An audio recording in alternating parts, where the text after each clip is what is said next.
Weidmann. Okay, so this is the Synth Summit Show, episode 17, and I am Flux of Fluxwithit.com, and I'm here with Skot Weidmann of Hyve. What is it? HyveTouchSynth.com? It's HyveSynth.com. HyveSynth.com. Okay, I should have gotten that right the first time, but I didn't. So because of that, I get to be flogged later on. So, Skot, what I wanted to talk to you about today is your new synthesizer. Now, this is a new synth that is being up as a Kickstarter right now. And the thing about this synth, like I'm going to kind of talk for a couple minutes because we're still building the audience and more people will be coming in as we talk. But I want to explain a little bit about what I know. And then as I go forward through it, then you can correct me and say, well, everything you know is wrong, and then go forward from there.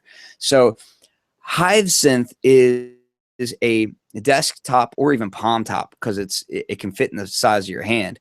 Synthesizer. It's powered off of a little DC power adapter. Is that correct? That's right. Yeah, 9-volt. And it is a 60 voice analog synthesizer. Now, when you say it's a 60 voice analog synthesizer, a lot of people are going to be like, well, that doesn't make sense. You know, how could it be 60 voices and it's analog and blah, blah, blah. But from what I'm guesstimating, okay, because I don't have one here, so I'm just kind of going off of what I've seen, is it basically like an oscillator per pad on there, and then each oscillator is tuned to that pitch? Yeah, that's true. There's 12 oscillators, so there's one for each key, and so you got 12 pitches that you tune. So each can actually be a different tuning, and that's something that in the DIY versions they come not tuned, and so you can actually tune them to any sort of 12 notes that you'd like, and then all of the octaves are all synced to exact octave ratios, half the frequency. So all the octaves are always octaves, but the 12 pitches are tuned by the user. Or in the case of the premium one, they come pre-tuned to equal temperament, but it's possible to tune to just intonation or other odd scales if you'd like. So is the tuning something that's difficult to do? Is this something that any layman can do? Or is this something that you need to know how to do programming? Like, how does it connect so that you tune it? Because from what I saw, there's no knobs. Right. So I can show you how the tuning looks. Let's pull it out here. So I've got one here. I'll unplug everything. This is the premium one. It has the wood on the back. Very nice. I unscrewed it. So this comes out like so. And this is the circuit board that comes as a DIY version, pre-assembled, and then it comes as a hacker version, which is a bare board. And the wood only comes with the premium version. And let's see if I can show you closely enough here. Right along here, you'll see each note has its own set of components here, one of which is a little point where you can tune. I don't know how easy that is to see, but it's not easy to see it, but is there a trimmer there? Yeah, there's a little trim pot right here, okay, right here, right here, right here, and so on. And each one corresponds to the note it's labeled as. And then there's also, right up here, this will be a little easier to see. Yeah. There's a touch tuning point right there. So what that's wild. Is you touch that, and then you use the tuning tool. And when you touch the tuning tool and turn that, you'll hear that note because you're touching the touch tuning up here. So it's all done from the backside.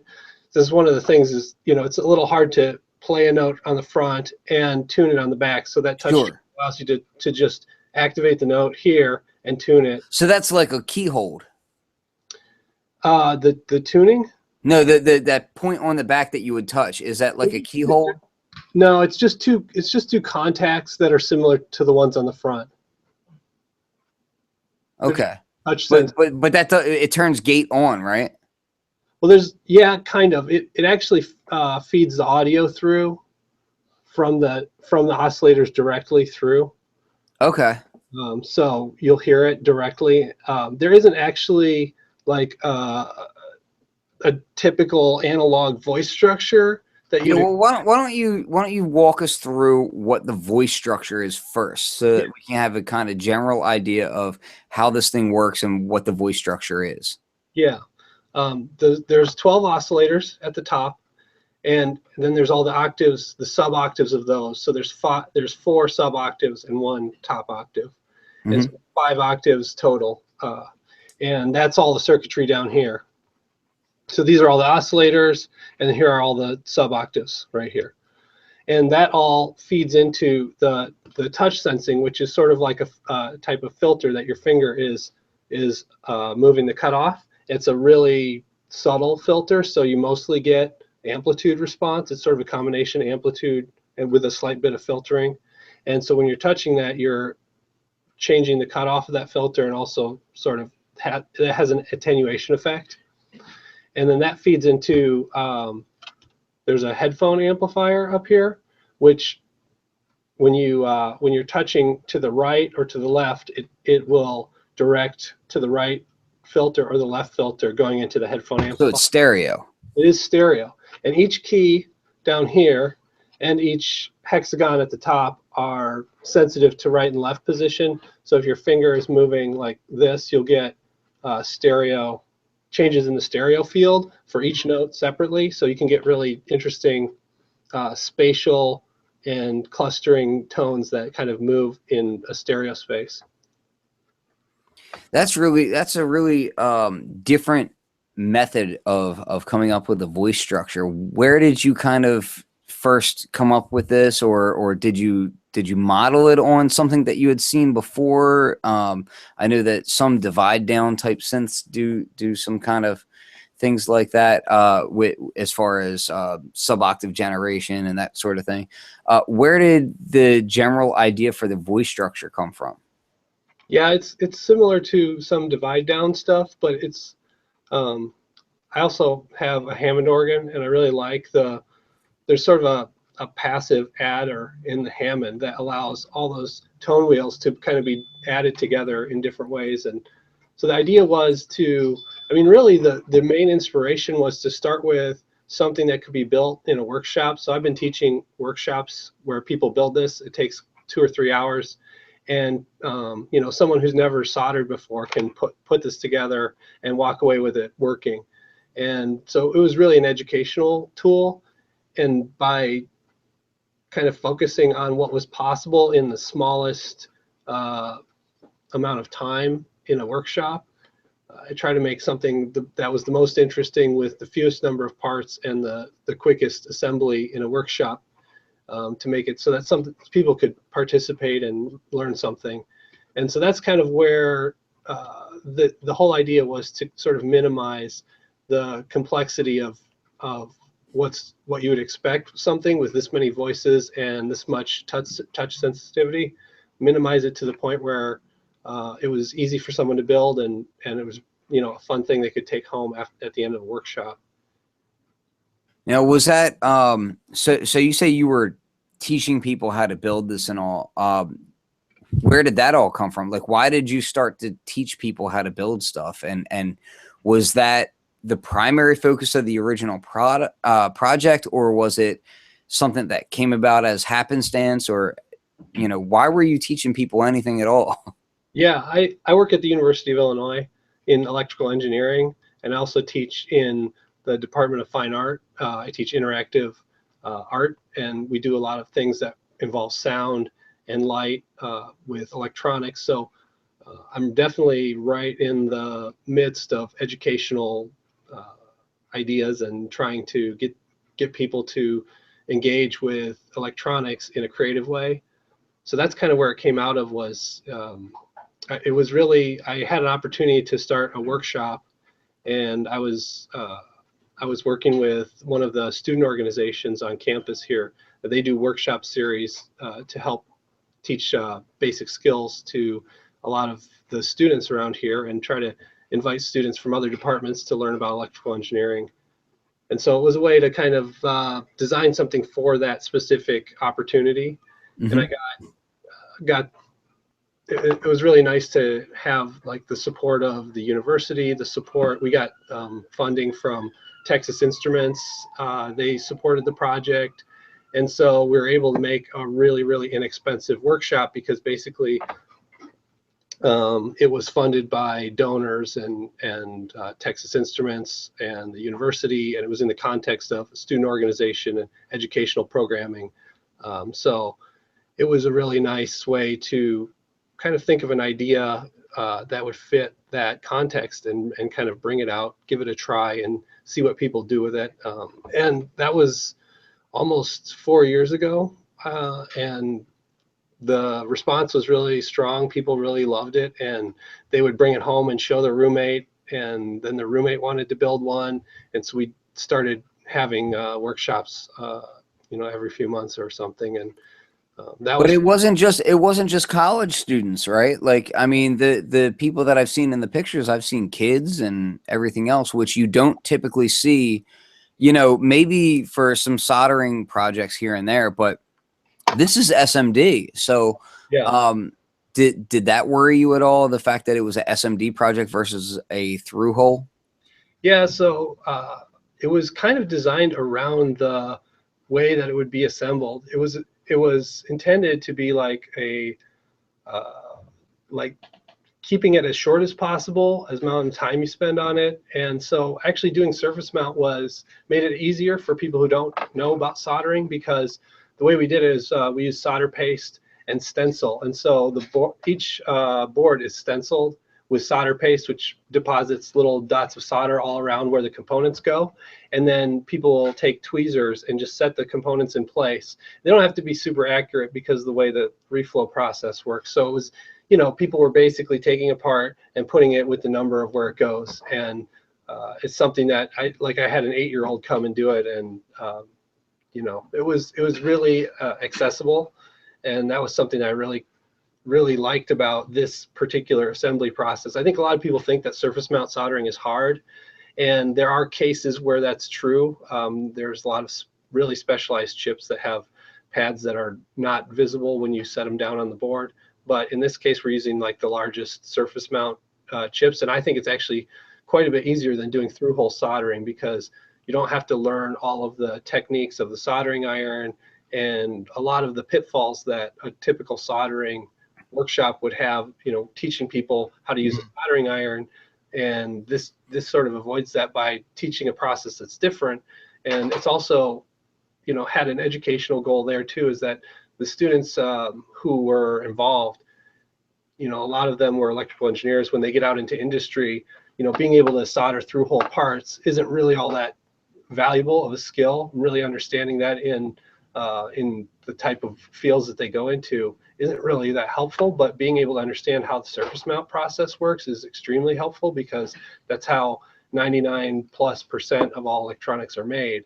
And so Yeah. it really was sort of a way of saying, you can do this, and this is really how real world stuff is made, and let's really investigate and learn about the process and understand it and begin to make something interesting with it. Yeah, so I did my first surface mount project maybe about a year or so ago. But before that, I'd been doing through hole for a while, and through hole never really intimidated me very much. I kind of grew up around a ham radio operator, and so I kind of knew okay, well, soldering iron, you have large pots that you can solder with that kind of stuff, but with SMD, it can be a lot smaller. So the barrier is also that I think people are a little bit more familiar with the idea of a soldering iron versus hot air. Yeah. So in the context of the classes that you were doing, were you using hot air or were you using ovens? We're using hot air. Oh, you are? Okay. So I actually have my little hot air gun right here, because I was trying to repair something earlier today. I don't know if you can see it. It's still plugged in, but so I was trying to repair something earlier today unsuccessfully, and it's still not working. But anyway, what I wanted to get at is the sizing that you mentioned. Now, what is the actual size of the components that you're working with? All the ICs are SOIC, which is 0.05 pitch, 0.05 inches. So it's basically about half the size of dip. Okay, yeah, because about half as big as the through hole components you'd use. The resistors are 1206, which is 0.12 inches long.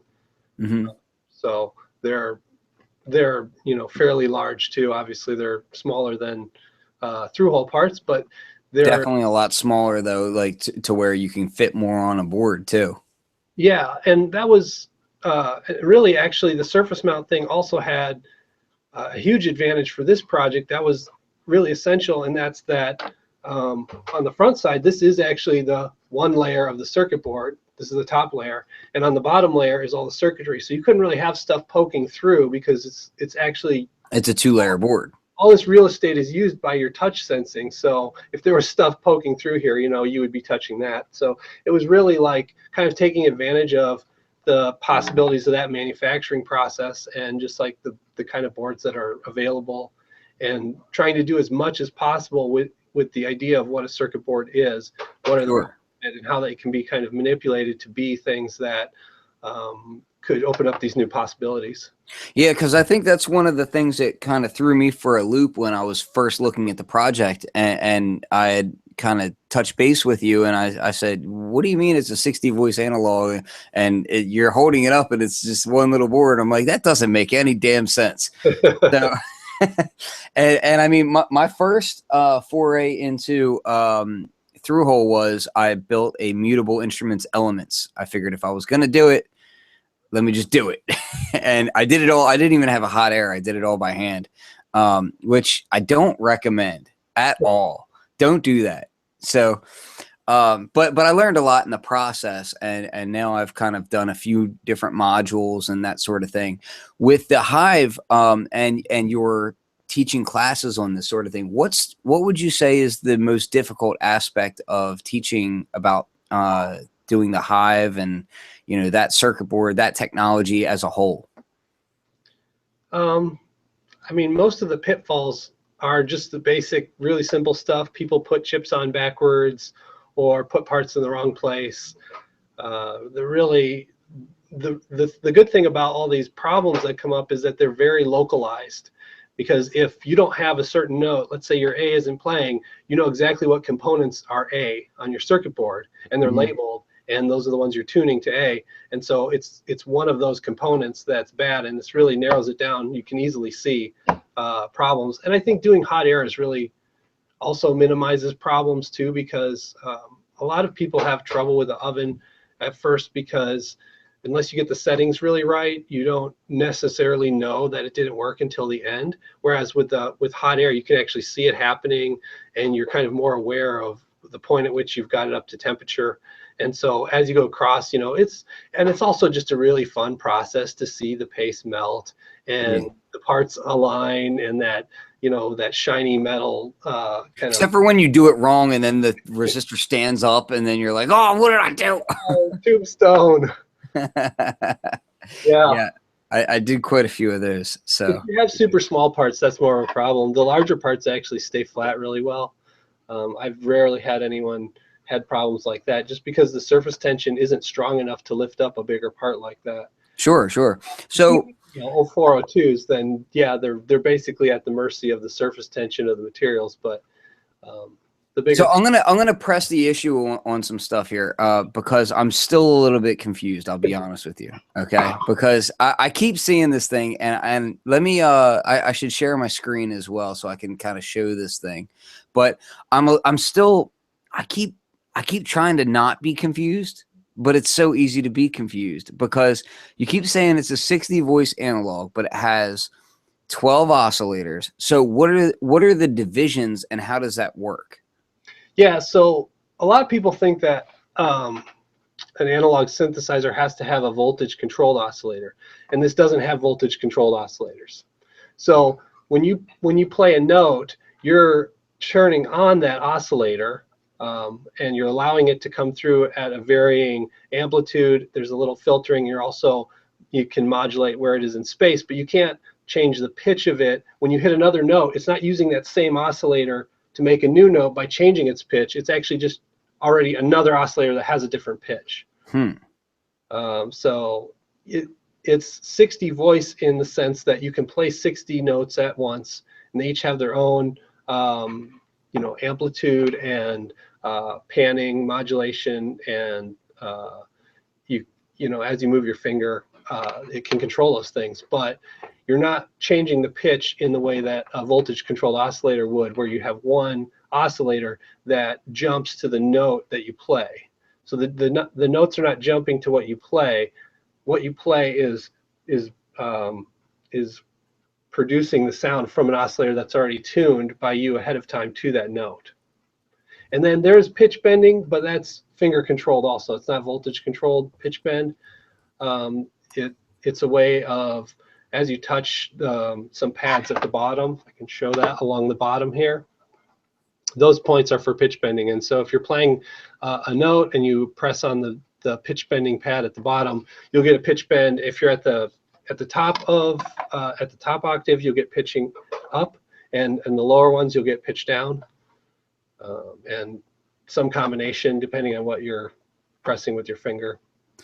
Yeah, it's a really interesting layout. Now, where did you come up with the idea for the honeycomb? It looks like a harmonic layout. Where did that all come from? Yeah, well, I'm really interested in like the history of mathematics, and especially in electrical engineering fields, and the way that geometry relates to art. And there's a guy named Leonard Euler who, hundreds of years ago, came up with some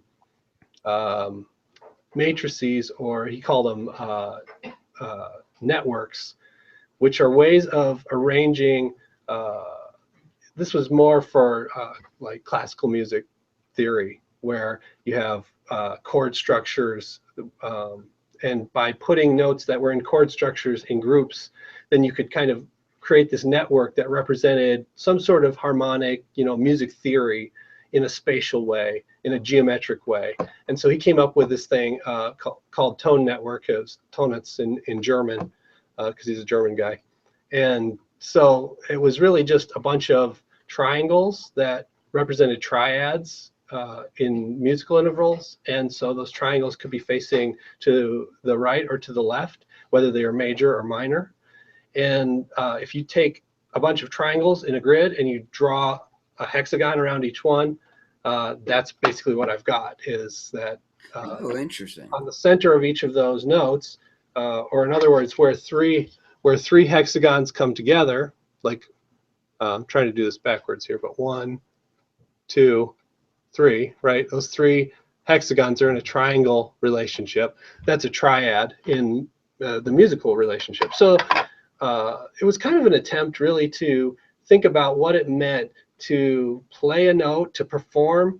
I mean, I'm also really interested in the way that electronic music became an opportunity for composers to think about performing and composing in a more synergistic way. Sure. A lot of the music that came before, where composing happened discreetly and then performing it happened later, and they were sort of separated. Electronic music allowed composers to think about the performance as part of what it means to compose. And so I started thinking about what that would look like as sort of an exploration, or a way of taking those harmonic relationships and putting them in a space where you could perform them, but you're also exploring what it means to have those notes play together, have those tonal relationships. And since it's touch sensitive and small, the idea wasn't that you would be able to play specific notes and play a melody that you've predetermined, but by putting your finger in an area, you have access to a whole range of notes that are kind of a collection of harmonically related ideas. I gotcha. Yeah. Through. And so by putting, by clustering things that way, it gives you kind of a space to explore compositionally and performatively. So it's less about precision in that area and more about the feel and the tone and like the vibe, really, Yeah, definitely. I mean, people are, I think there's sort of an educational underlying structure to that idea too, that by giving people a way of trying something and listening to it, hearing how it responds, and moving around in that same space, it kind of starts to solidify some of those ideas about what harmonic relationships really are. If I put my finger here and I move this way, it's the same as if I put my finger here and move this way. I start to see that, moving up to the right, that's a major third. I start to hear what a major third is. And I can sort of start to have an intuitive sense of what it means to play that kind of interval and know where things are in a spatial way. That you're not necessarily looking at notes on a page and talking about the relationship on the staff, but you're talking about the relationship in space in a performative way. So with that in mind, what is your musical background? Because obviously you have a nice tight electrical engineering background, but how does that tie into the musical aspect of your life? Yeah, I started playing music when I was really young, and I think I got my first guitar when I was about 7. And it was when I was starting to play electric guitar and play in bands, probably around the time I was getting into high school too. I was getting a lot of effects pedals and doing, more avant-garde music, and I realized that these effects pedals were something I really, really kind of became part of the music that I was doing, and I wanted to take it farther. I started modifying the pedals and then started building my own pedals and just trying to see what was possible in electronics that way. And that's how I learned about electronics in the first place. And pretty soon I was starting to do music without the guitar and just with all of the electronics. And that's kind of what led me into doing modular synthesizers and some of the other electronic music stuff that I've done. It's really funny because that's like a really similar path to what I took. So, and I went more like a hip hop route, but it was like very, very similar to that. So that's funny. So I'm showing on my screen now here the Kickstarter for this, right? And I'm gonna kind of bounce back and forth between the Kickstarter of this and what the actual product is. Because beyond the Kickstarter, it's been around for a while. Like you've been doing these workshops for what, like 4 years, and it has me thinking, well, okay, so why do you need a Kickstarter now? What is it that changed that made you decide to do a Kickstarter? Yeah, no, that's a really good question. It's actually 3 brand new versions of the Hyve. The version that was taught in the workshop is a little bit different. The circuit is a little different. The design is a little bit different. And it's made for, the new ones are made for being able to be mass produced easier. And so that people can do a DIY kit that doesn't have any soldering. If they don't want to do soldering, but they want to do a DIY kit, there's the Hyve Maker, which is intended for sort of maker type people, which would, if you were in a maker space, you could 3D print a back for it, or you could do some woodworking, or you could kind of take the project in your own direction by starting with a pre-assembled board, and you would tune it, and then you could add whatever you want. You could modify it or integrate it into other things, like people have put them into Eurorack and so on.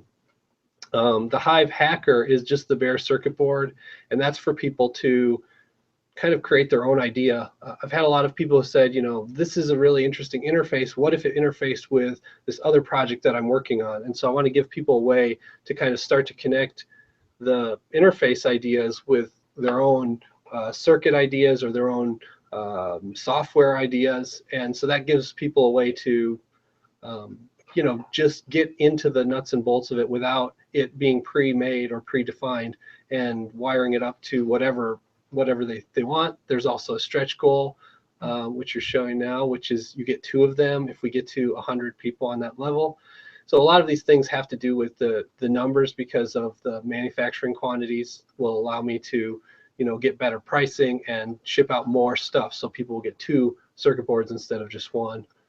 And the premium one is just a way for people who are not thinking of it as a project, but they're thinking of it as a musical instrument, for them to get one and be able to open up a box and play it.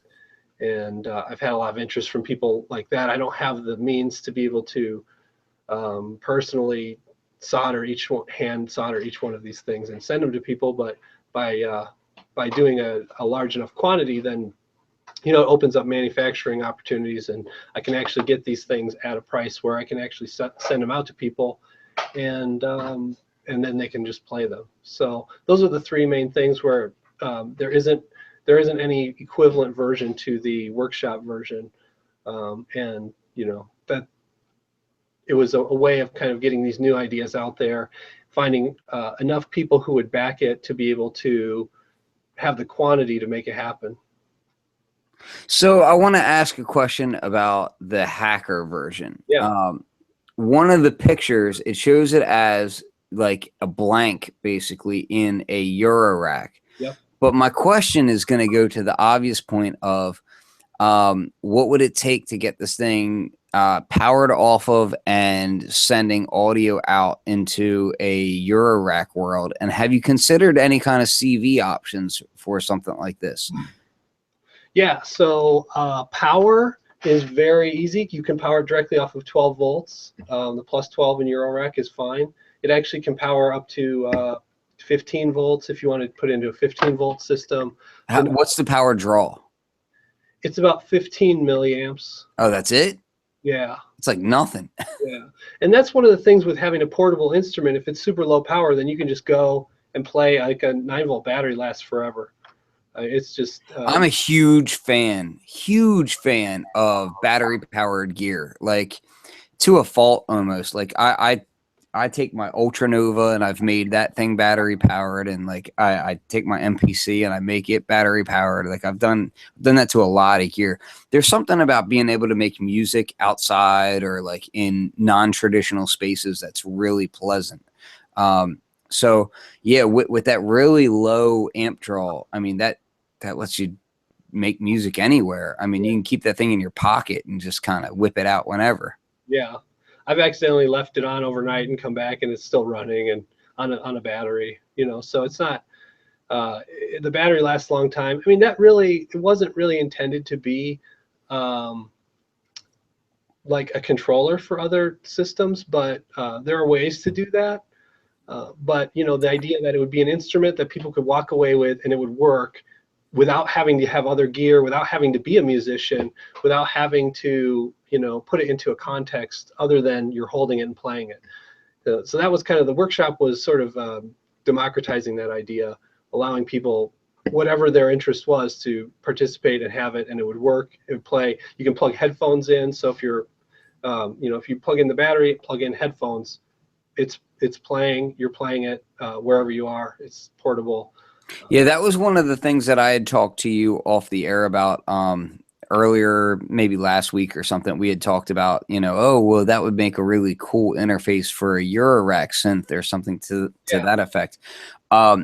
Is there any aspect of the Kickstarter that makes you want to focus, okay, well, if this is a successful Kickstarter, move it towards producing things larger in the future? Well, yeah, I mean, it has been really successful, and I'm super, super excited about all the response I've gotten. The numbers that my goal were like. Yeah, I should clarify that you're like way above your goal. Your goal is 20 grand and you're at 91 grand. And yeah. So there's definitely a lot of people who have seen it and who have been giving me a lot of feedback about, you know, ideas they have that it inspires, and I'm really interested in, like right now, there are a few things I'm changing on the circuit board and some updates that are reflecting things that people have asked for, especially hacks that people want to do to make that easier. I have some points on the circuit board to allow certain kinds of hacks to be really easy. But as far as Eurorack, I do hope that there are people who kind of start to take that idea and run with it.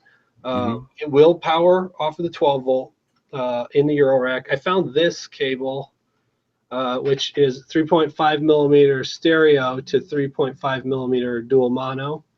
It's like by Hosa makes it. I forget the exact model number, but I can tell you that. But which I've used to, you know, you can plug this into the Hyve and then have 2 mono feeds going into Eurorack. Now the signal levels are not typical Eurorack. They're more like 1 volt peak to peak. They're more like a guitar. There's this little thing called the line amp that I help co-design that people should check out from Animodule, and that would be perfect for boosting that because it'll do 2 separate channels. Yeah. So, and it only takes up 2 HP. So that's my plug. Get one. But it's really cool too because if you just plug in a mono jack, you're actually shorting out one of the channels, and that doesn't really play as well because your sense of space as you move right and left, the way that it changes the sound and the stereo field happens is really a big part of what that sensitivity and that like gesture really means for this instrument. And so being able to break it out. And what's really cool, and there have been a number of people who have done this, is like if you take the 2 channels and run them into different, effects processing, other things, it allows you to actually kind of control which effects are happening by your finger then, right? Because your finger is moving the sound. Oh yeah, sure. Path or another path through different effects, and so you actually kind of can embed some of that spatial data into the processing by just separating right and left into different types of processing. And I've done that there with guitar effects. Actually, it's really interesting because if you have like 2 different amplifiers, and I've got a lot of guitar amplifiers, so it's really fun to just crank up some really different amps with different tone, and then as you play a note, you're getting both of them, and you can kind of move in space, and also like the tone is changing because you have 2 different amps. Now, have you used this much with Eurorack? I haven't done a whole lot. There have been some people who have, but I'm actually not a huge Eurorack user. Well, you recently got a case, didn't you? What I've got is stuff that I've built, and all of my stuff that I've built from years ago. I started in, I was building like surge modules with Rex Pro a long time ago, and so I made a lot of stuff that was banana compatible. So like that's kind of the main part of my system. But I actually, I really like sort of standalone instruments as part of that idea, and not just having everything in a case. Yeah, absolutely. The fact that it's so portable, and I did see one of the stretch goals was a little neoprene case sort for it. Let me click on you so that everybody sees that. Yeah, that's actually a really nice little case. Yeah, so it has a zipper, so you can zip it up. It has enough space for the Hyve plus the battery pack, and it will fit. Like if you had some headphones, you could even stick them in there as long as they weren't like humongous ones. And so this is happening. This stretch goal is met. Some of the other stretch goals are still up for grabs, but this one is happening for sure. So one of the things that I would think would be like an obvious pairing with this would be like a reverb. Have you been playing a lot with reverbs and delays and that sort of thing? Chorus. What are you finding works really well with the Hyve? I really like having reverb and guitar amps cranked up, and with 2 different guitar amps with 2 different reverbs in them, like spring reverbs just in an amp. That works really well, and I really like the way it kind of, the difference between an electric guitar direct and an electric guitar with a really cool amp. It's just it kind of completes the whole idea of playing that live, playing it out in a space. You get the space, you get the reverb of the room, the reverb of the amp, the tone controls and the way that affects it. If there's a little bit of distortion in there, all that kind of stuff just adds to kind of that live sound, which I really love as a guitar player. The live sound of a guitar is just, that's to me what the epitome of guitar sound is. And so it kind of has that element. I mean, it really kind of is in a similar vein as an electric guitar in the sense of that it's polyphonic, and it's sort of simple tones that are grouped together into chord structures that as you play those chords, they get processed in a way that creates a tone that you wouldn't really get if they were separated out. And so, I think of it in a way like an electric guitar, that it's sort of a starting point for creating that sound. And an amp is part of what that means to create a sound that way. Yeah, it seems to me like a really just a fun thing to have in the palm of your hand, and then be able to do those tonal changes and that sort of thing. Can you maybe give us just a short demonstration of you using it right there? Because I know you have one. So I do. This is actually the latest prototype, and so really exciting that it's at this point. Some of the graphics are different. The circuit is different a little bit, and so yeah, it's let's try it out. I'll scooch this down to here, maybe. Yep.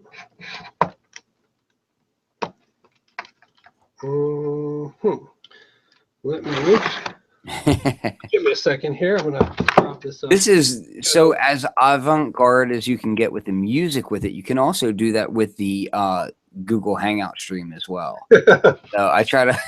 There we go. How's that look?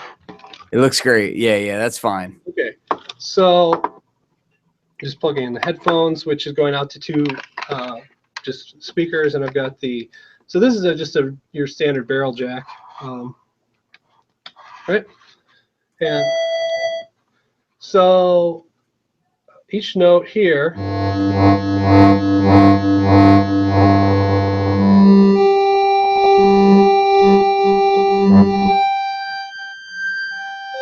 What's crazy is it almost sounds wavetable-ish, like when you slide between them. Yeah, it's definitely what I think is interesting is that it's definitely about mixing all those sounds together. And I think people think, well, these simple waveforms can't be interesting by themselves, but you're kind of mixing a lot of different things when you touch something, and it's all kind of affecting each other. They're kind of being filtered together and modifying each other. So it really kind of brings a lot more than that simple tone that you'd expect because of the way it is just one oscillator. But you know, like here you can play a low note.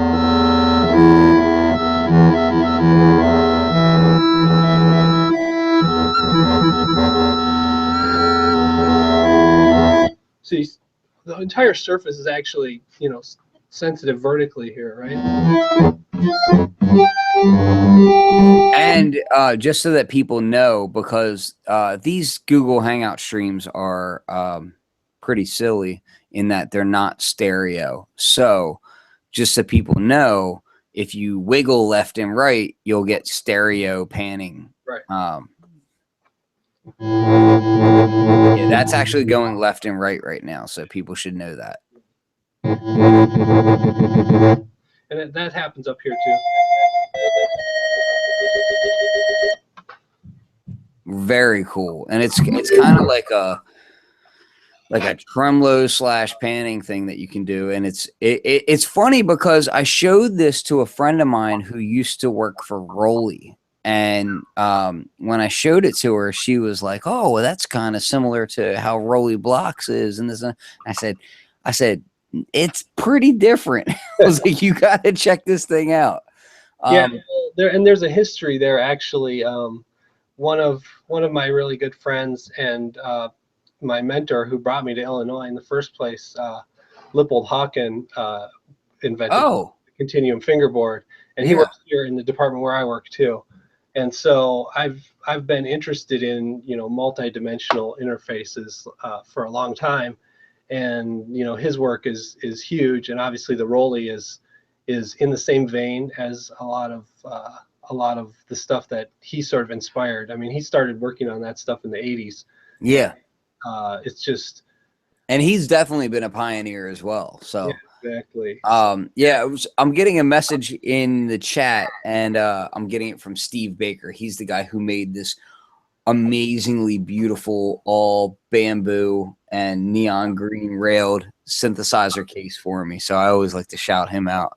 But he's mentioning that it looks a bit like an accordion, and I have to agree, it has that kind of accordion flavor. Was there any inspiration from an accordion on that, or is that happenstance? Yeah, I think actually some of the accordion manufacturers were also inspired by Euler's tone network. And there are other ways of thinking about how to take reed instruments, you know, which were just a single reed and didn't produce a very complex sound by themselves, but creating, you know, those chord things that had enough gesture to them to be interesting, you know. And the idea of you know, squeezing the accordion and being able to control it gesturally that way is kind of a yeah, there's definitely some comparisons to be made there for sure. I mean, Yeah. also just the two different parts of the interface are similar to the two different sides of the accordion, the buttons on one side and keys on the other side. Now I know that Cuckoo has recently done a video on this. Have you had anybody else do some demo videos that you're particularly proud of, or you think showcase the unit in a you know, pleasing light, so that I can inform people about that and they should go check it out? Because there's really, here's the other thing, there's only 3 days left on the Kickstarter. So if you want to get one of these units early, or if you want to get the premium, or if you want to get the hacker or the neoprene case, all that kind of stuff, you got 3 days to come up with your cash, or you're just out of luck, right? Yeah, I mean, my focus is going to be getting these shipped to backers for through the summer. So it's definitely not something that I'm that's going to be immediately in a store or anything. Yeah. I do think that, you know, there's the possibility that it can be taken other places, but until I've really got the manufacturing process nailed down and shipping out to backers, I'm not even really looking at what other possibilities there are, because it's a real pitfall, unfortunately, with a lot of Kickstarters, is that they're too successful for their own good, and they don't really have all the details worked out about how they're actually going to deliver. And so this was really a lot of people were you know, hoping that it would come faster, but this is really a commitment to actually making it happen and really getting it out there right to people. So let me ask you this: you've got this this class that you teach. Is that still going on currently? Yeah, right now the class that I'm teaching is Interactivity 2. It's an art class, and we don't build a Hyve in that class, but we do build a lot of electronic interactive electronics, and we've done things with sound, light, motors, and just a lot of sensors. And it's this semester we're also doing a lot of programming. Which university is this again? University of Illinois at Urbana-Champaign. Okay. So if people are interested, is this only for university students, or is this something that local people can attend, or like what's the deal with that? The interactivity course is for enrolled students. It's part of the new media curriculum in fine art. But the workshops that I teach all of them have been open to the public. And so that's why we were able to get, you know, some really interesting, you know, cross-disciplinary things happening. People from other departments or from town were coming. People were bringing their kids. Mm-hmm. And, you know, it started to really kind of reflect all the really interesting things that I think are happening in Urbana-Champaign here, because it's such a great community, and it's a place of not only of higher learning, but of like a lot of diversity and a lot of interesting things happening between people across campus. And you know, there's a lot of really interesting initiatives to look at. I mean, there's actually a great history of people here, not just Lippold Hawken, but Salvador Martirano was here. And if you look at back even further than that, there were people in electronic music. One of my friends, Jim Beauchamp, he was actually a professor in electrical engineering at the same time that he was also the director of electronic music lab in the music department. So, you know, there are people who've really pioneered that combination of engineering and the arts and doing things in an academic way that sort of transcend those boundaries of disciplines. And it's just a great place to kind of keep that spirit alive, because we're kind of not in a great huge urban center, and so things that happen here are they can be a little more experimental, and they can be a little bit more local. And you know, it's the middle of Illinois, and people who are here for this community. And yeah, it's a great community. It's a great place to do this kind of thing. I really love it here. Yeah, well, I think it's a really great looking synth and desktop module. You should move your camera back up so people can see your beautiful face so we can talk to you. But it's a really interesting piece of gear. I mean, the whole reason I reached out to you to begin with was because, one, it's so compact. It's something that you can just take with you and you can have fun with. And like you said, you can power it off of a 9-volt, which is awesome. So 9-volt, plug in some headphones, some earbuds, whatever, and you're good to go, really. You know, you can have fun with it. But then when you start sending it through a reverb, chorus pedal, that kind of thing, you can really go crazy. And oh, you know what? Let me ask this, because this is something that I don't think has been covered. The oscillators, what waveform is it? Square wave, saw wave, what? Yeah, they're like a square wave. Okay. Are they like a obtuse square wave, or like slightly deformed, or like what's the deal there? Well, once they get through the touch sensing and stuff, they do get a little bit mushy, but they're pretty much, you know, 50% duty cycle. Okay, because I should emphasize on that. That's like one of those things that the wording, because that's one of the things that turns me on, is like when you, okay, so it's a square wave, but then you say, oh, it goes through the touch sensing and it gets a little distorted. It's like, well, that's cool, because how else am I going to get that same sound from something else? You know, like, yes, I can get a square wave from other things, but can I get the square wave that looks like that, you know, or that has that tone?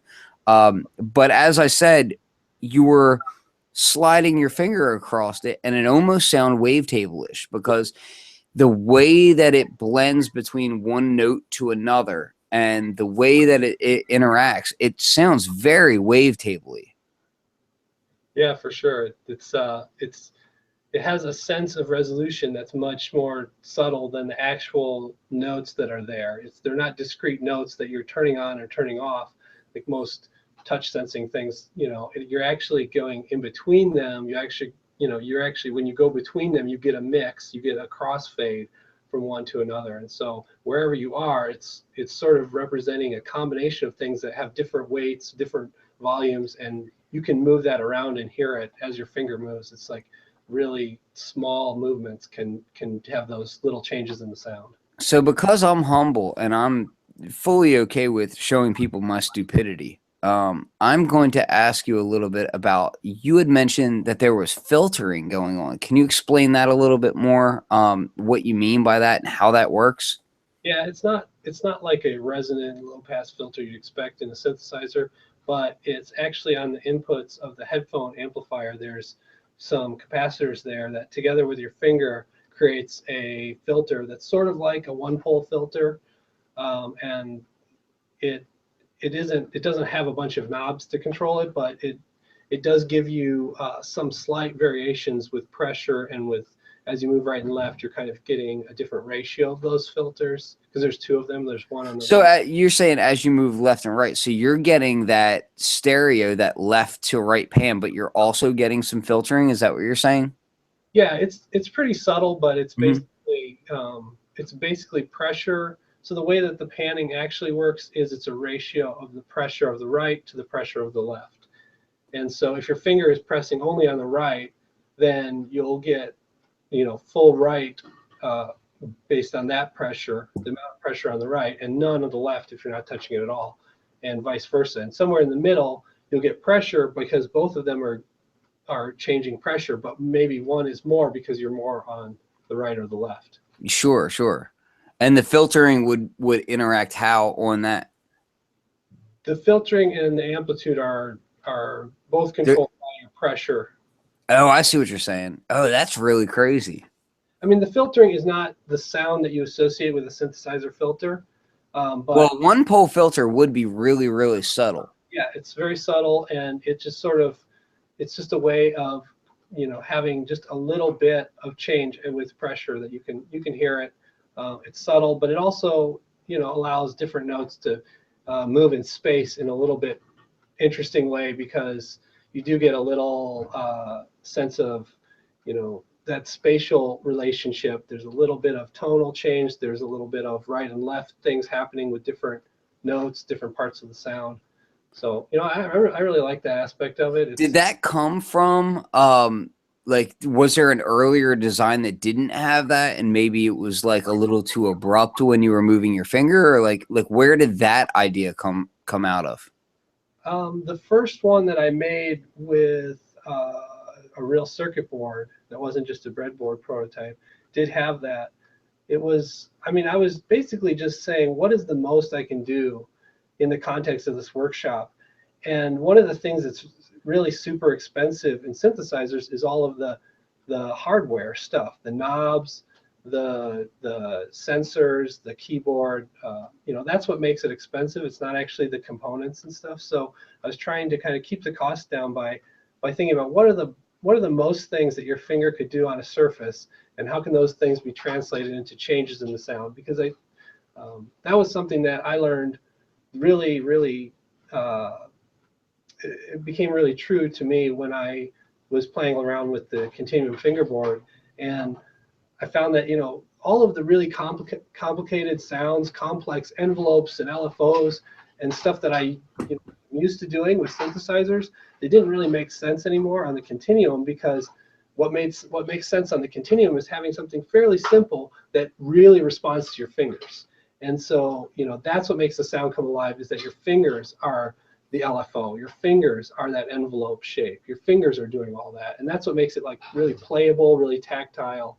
And, you know, having all of that modulation happening automatically sort of detracts from, you know, what your fingers can do.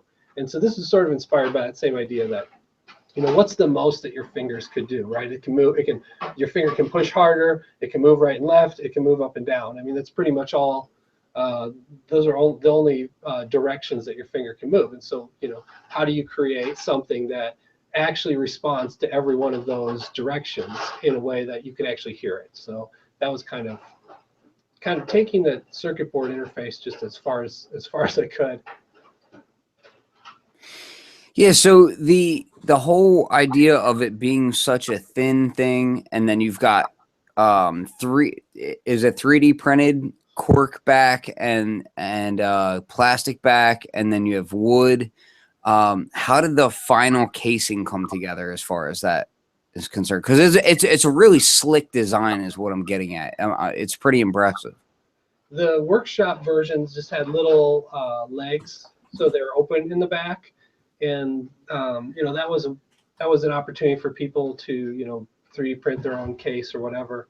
But you know, it wasn't part of what the workshops were to have the enclosure all done for you. And so I started like trying to come up with ways of doing that myself. I did some 3D printed ones, and a friend of mine, a local woodworker who does really beautiful woodworking, I gave him one, and he's also a musician. And he came up with some ideas for how to incorporate wood into the design, make a wooden, you know, wooden back for it that would kind of be really completed as a finished instrument that someone could just pick up and play or throw in their backpack. And so it was really his, you know, collaborating with him that we kind of came up with this idea. And it's also just a really, I like, it's kind of a tribute in a way because of the walnut. A lot of the early synthesizers used hardwood, especially, you know, the Moog modulars all used walnut. And so it seemed like the right fit for this this type of thing. Have the wood, and the cork was actually, cork is a pretty readily available material, and it's really easy to cut, and you can make kind of a nice enclosure based on some templates that I have posted that you can just cut the cork out with a razor blade and glue it up and screw it on there. And so, you know, I'm trying to encourage people to kind of embrace the DIY aspect of it and make their own enclosure for the back and kind of extend it into whatever they think really makes sense for how they envision it. Yeah, I mean, to me, like the cork and the wood are both really cool. So the wood, is it CNC'd out, or how is that done? Yeah, it's all done on a CNC for the interior. There's just channels for where the circuitry goes and the jacks on the top like this. And then there's a lot of handwork to do routing on the edges, and there's finish work. This all is sanded. And yeah, so it's a solid piece of wood, and it's CNC routed, and yeah, we're really happy with the way this turned out, and it's something that actually can be done in enough quantity to be able to get in the hands of a lot of people. So really kind of excited about that. Very cool. So again, let me just see if I can set this up a little bit. I've shared it in the chat. I've shared it in numerous Facebook groups. But if you go to Kickstarter and you look up Hyve Synth, spelled with a Y, he did that because he wanted to make it difficult on you. So it's HYVE. HyveSynth.com. And there's a contribute button on there as well. You can click to it from there. You can get to the Kickstarter. Here's the important thing. There's only 3 days left to the Kickstarter, so get your money right. It's pretty darn cool, and I'm hoping that once the Kickstarter's done, once this is out to the masses and people are all loving it, I would really like to see you do more synths in the future that are commercially available and not just to a small select group of people in Illinois, because I don't live there. And I don't know how far away University of Illinois is from NobCon, but man, you should really consider bringing that kind of stuff to NobCon. Yeah, for sure. That's been on my radar for a few years now, and yeah, I've been wanting to get up there. I haven't been able to go. Yeah, I went out there last year, and it was a really great time. John Drake, suit and tie guy, is the guy who runs that, and really, really nice guy. So it's funny because it's out in the middle of nowhere as far as music industry is concerned. But hey, if you're out there, you should definitely be there. If you're in the Midwest, whatever, go check out NobCon as well. But this thing, Hyve Synth, I'm really I'm hoping to see more from you, man. I'm really like the layout, the design, everything is so slick that I'm like, man, there needs to be like a full size product from you, and like I'm kind of looking towards larger things. So have you considered the possibility of that kind of stuff in the future, like down the road, maybe something larger, something you know, maybe if it's not Eurorack capitalizing on that trend, maybe something desktop or otherwise, something just commercially viable? Yeah, for sure. I mean, this wasn't really the normal process of bringing a product out, because it was really just, I had intended it to be just one workshop, and that was it. Just one weekend, people come and make it, and I was going to just sort of shelve it after that. But you know, the response was big, and people really were excited to come and make it, and so it just kind of grew, and that, you know, that the word got out to people who weren't local, and that's when it really kind of made sense to try to get it produced in a larger number and get it out to people around the world who are interested. And now that I've kind of gotten this far, I think, you know, I'm really excited to kind of work through the last few parts of this. I mean, really the hard work starts when the Kickstarter ends, and you know, that's going to be a real point for me to get this out, deliver, and then look at some other possibilities. But I've definitely been keeping track of a lot of the comments I've gotten. Kickstarter is great for that. You get backers, and they've got a lot of comments. They've got a lot of ideas. Some of the ideas are totally feasible, and we've implemented some of the things. Some of them are sort of pie in the sky. Wouldn't it be cool if this? And it's outside of the scope of a Kickstarter that's already got a fixed, you know, target price and, you know, campaign behind it. But you know, it's something that looks like a future thing, and I don't have any, you know, I don't have any reason to stop working on these things. I mean, this Kickstarter is a way for me to kind of create a platform where I can continue working on this stuff, because I'm really passionate about it. I really do want to see other ways that this can kind of go out there. And you know, talking about a larger version, you know, I think getting the double version out, you know, as a stretch goal would be really cool, because then people could make two, and so it actually has a chaining function, so you can link two of them together, and so you get 120 voices. That's just dirty.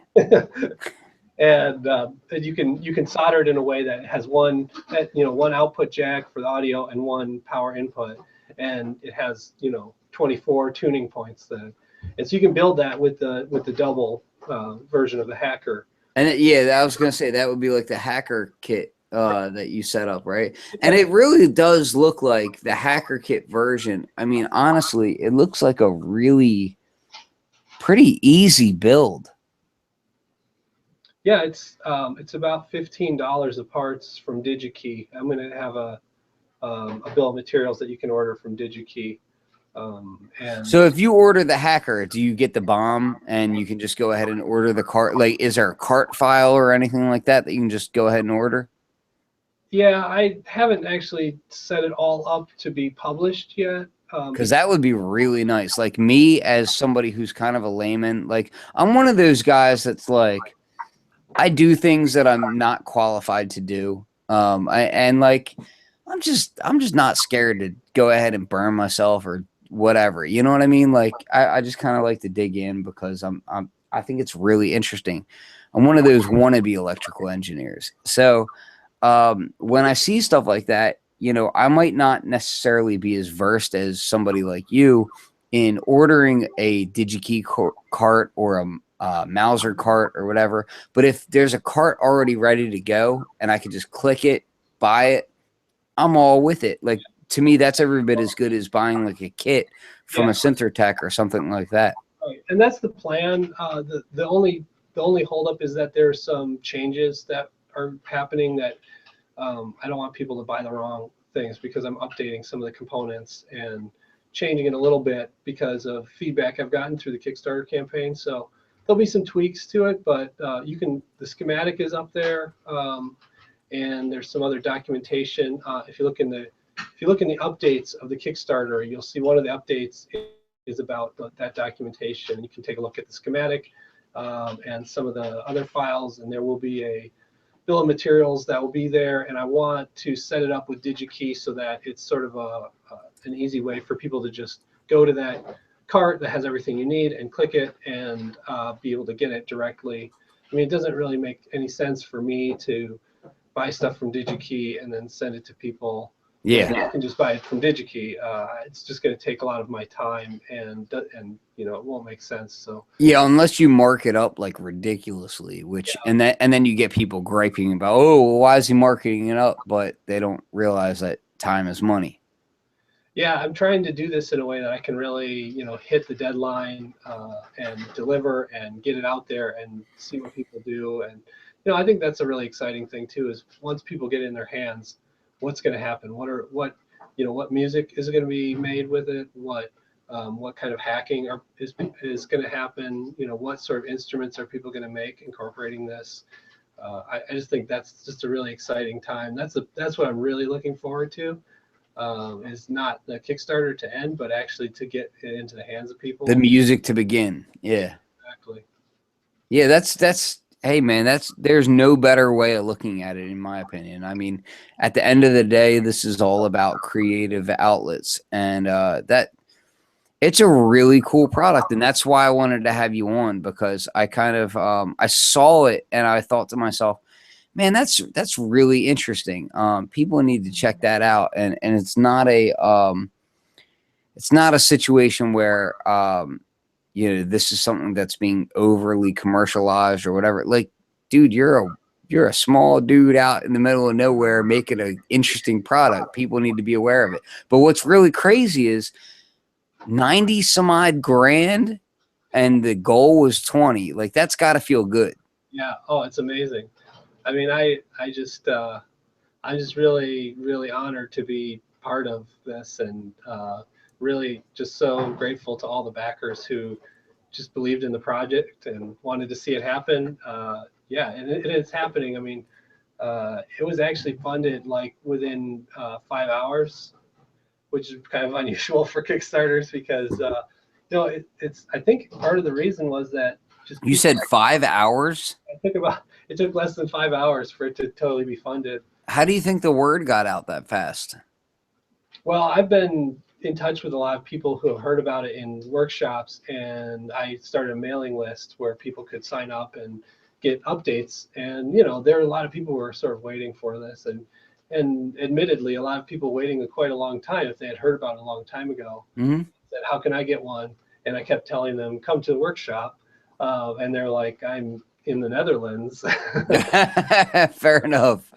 This was kind of it kind of became a critical mass when I realized that there were people all around the world who were interested in this idea, and I knew that if I were to put together something like this and really make an effort at getting enough numbers to make it possible for me to manufacture it in a way that I can get it out to a lot of people, that I thought it would have a chance of it would be a good test to see Sure how much response it would get. And yeah, it's just been an amazing response. And well, let me switch gears just ever so slightly, and I just want to ask, because we're coming to the close, and I'm gonna close out with a little bit of more information about the Hyve, but I wanted to just ask you about your experience with Kickstarter, because that's something that I know that there's a lot of people who are producing smaller gear and independent people. Tell me a little bit about how you got started with the whole Kickstarter thing and how you feel like it's gone. Yeah, for me, Kickstarter was sort of the right platform to get the idea out there. It kind of fit. There's a lot of interest in DIY things on Kickstarter. There's a lot of interest in gadgets, and there's a lot of interest in music. So it was kind of a combination of a lot of things that were already happening on Kickstarter. And there's a guy, Charles Adler, who just started a space called Lost Arts in Chicago, who is one of the founders of Kickstarter. And I did a workshop there at Lost Arts. And it was just a really great experience. And he's just a really cool guy. And he encouraged me to get involved with Kickstarter. This is the first time I've ever done a Kickstarter campaign, but I have to say it's been great. There are so many really great resources for really planning out a Kickstarter. A lot of people don't realize, but it's a very long process, and it's a lot of work to put together a campaign like that. But if you're really strategic about it and really take into consideration a lot of the things that other people have learned, and really sort of best practices. And also, did you go to did you listen to interviews maybe, or like did you research into what other people had gone through already with that same process and kind of learn from that? And if so, are there any recommendations that you would send out? Yeah, there's a book that I read was the Crowdfunding Strategy Guide. I'm blanking on the name, but the guy who wrote it actually is big in board games. Stagmeyer Games, I think, is his company, and they've done a number of Kickstarters. And he has a really great blog where he's blogging about what are these Kickstarter topics, what are best practices, what are cautionary tales, why did this project get big and this other one didn't, why did this project fail and then they relaunched and it got big.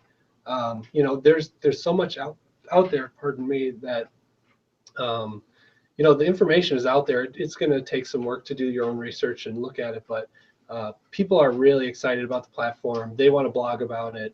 There are, and even just participating, you can kind of look at some campaigns and you get a sense of like, this is someone who's got a really interesting idea and they're passionate about it. And if you've got an interesting idea and you're passionate about it, if you can convey that in a campaign, I think that if other people think it's interesting and see your passion, then and that's really kind of what it boils down to. And this is something that I've been really passionate about for years. And awesome.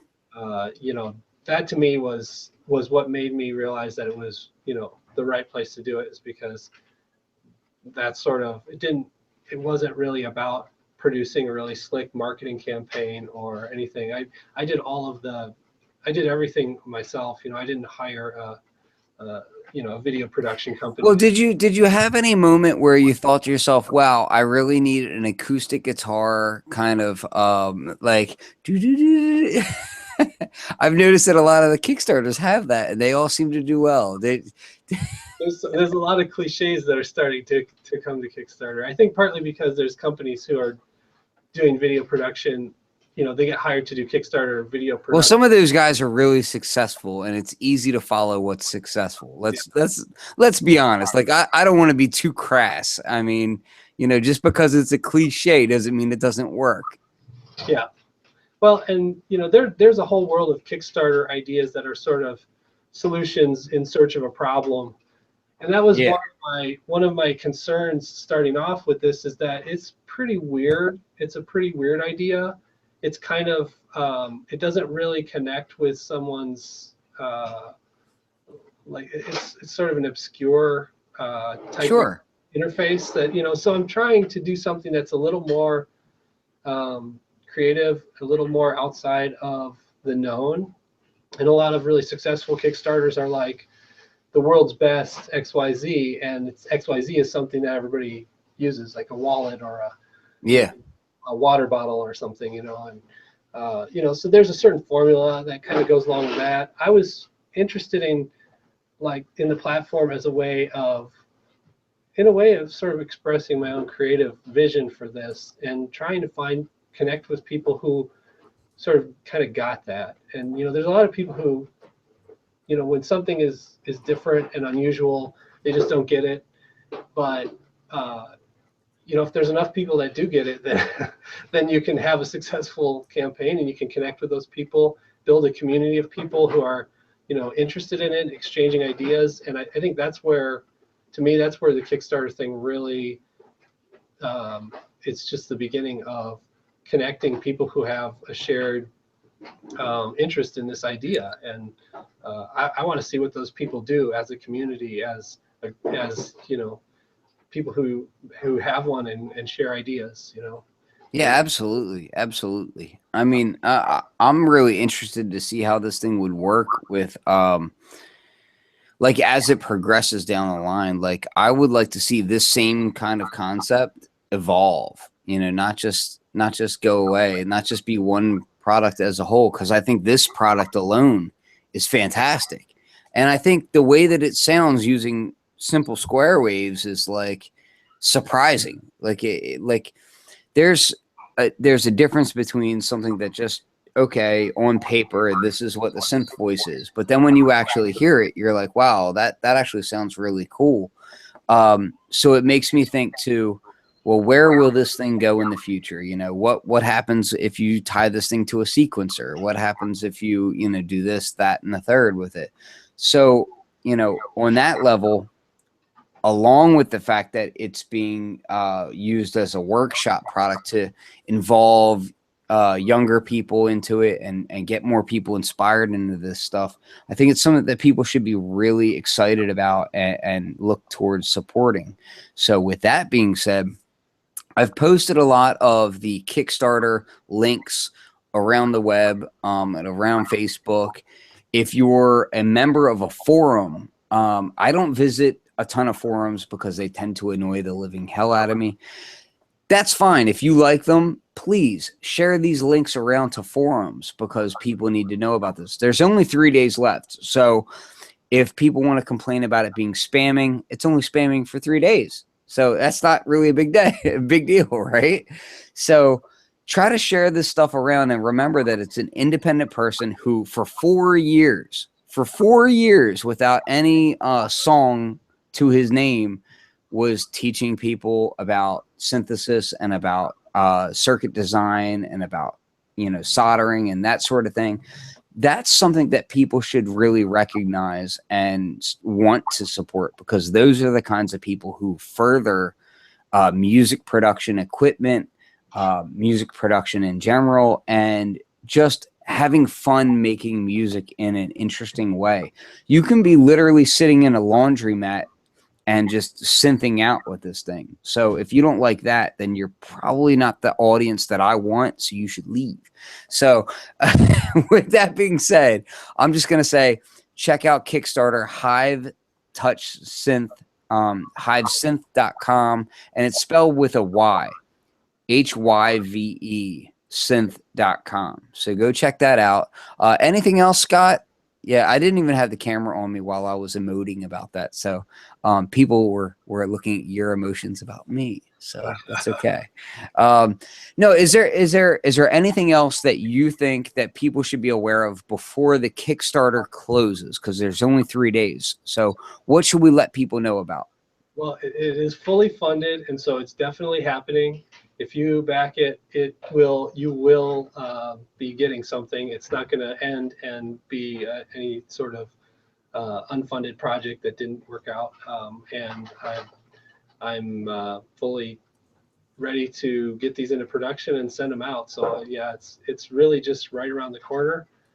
It's going to be super cool to get them out, and I just really appreciate everyone who's sharing the project, who's talking to me about it, and I get people sometimes who have questions, and yeah, it's just I love connecting with people through this and really sharing it, and I really appreciate everyone who's sharing it with people that they think will like it, and appreciating all the backers who have made it possible that this is a success. So it's awesome. And thank you for having me on here too. This is definitely. And you know, I hope that in the future we can be in a situation where you're coming out with another product and we can have you on and we can talk about that as well, because honestly, this stuff is cool. Like, you know, as nerdy as we are, it's still cool. And I really look forward to it. So I'm gonna close out the show. I just want to say thank you again, Skot Weidmann. HyveSynth.com. Check it out on Kickstarter. It's very easy to use the search. If you don't know how to use the search on Kickstarter, you could probably Google a video on it because you need help. Like, it's very easy to navigate Kickstarter. Please just go do that and then fund it. And you know, there's a simple $5 thank you on there that I think most people don't really think about. I just want to let people know that. Keep in mind that even if a project is funded, or even if a project is just starting, those $5 thank yous actually go a pretty long way. So I try to recommend to people, like, say thank you to people and get out there and support, because even if it's a product that maybe you're not willing to spend the money on right away, it might help that manufacturer end up with a product later on down the line that you might really like. So it's a really good idea to just be generous and help out. If you have something to spare, help somebody out who's being a contributor to the scene, you know? So with that being said, this is Flux of Fluxwithit.com, the Synth Summit Show. And I've got some new sample packs coming. Again, I don't ever shove my stuff down people's throat. If you want to check out my stuff, you can go to beatpeople.com. You can go to Big Fish Audio. You can go to soundsandgear.com. You can go to fluxwithit.com. You can find my stuff different places, but don't worry about that. Worry about the cool stuff. Scott's got cool stuff. So go check it out. Last word, Scott? Thank you very much. All right. So, yeah, peace. And I should have another show coming probably in the next week or two. I don't even know yet, but sometime really soon. So peace. Oh, sorry. I did it again. European people. Sorry. This is different in the US. Sorry. All right. Peace. Here we go.